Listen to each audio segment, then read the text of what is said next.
اصحاب کہف، وہ نوجوان جو صدیوں تک سوتے رہے۔ یہ واقعہ قرآن پاک کی سورۃ الکہف میں بیان ہوا ہے۔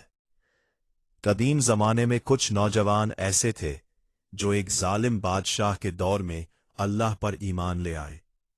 جب بادشاہ کو ان کے ایمان کا پتہ چلا تو اس نے انہیں مجبور کیا کہ وہ بتوں کی عبادت کریں، لیکن انہوں نے شرک سے انکار کر دیا۔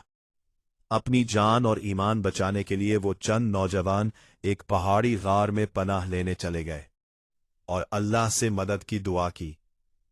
اللہ نے ان پر ایسی نیند طاری کر دی کہ وہ 1-2 دن نہیں بلکہ تقریباً 309 سال تک سوتے رہے۔ اس دوران زمانہ بدل گیا، حکومتیں بدل گئی اور دنیا ایک نئے دور میں داخل ہو گئی۔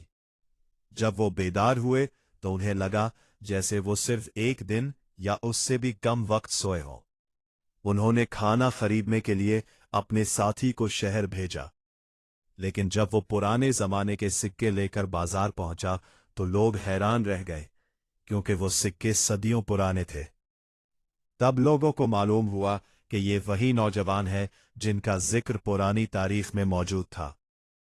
یہ واقعہ اس بات کی واضح نشانی بنا کہ اللہ جب چاہے انسان کو لمبے عرصے تک زندہ رکھ سکتا ہے۔ دوبارہ اٹھانا اس کے لیے کچھ مشکل نہیں۔ اصحاب کہف کی کہانی ہمیں ایمان پر ثابت قدم رہنے اور اللہ کی قدرت پر یقین رکھنے کا سبق دیتی ہے۔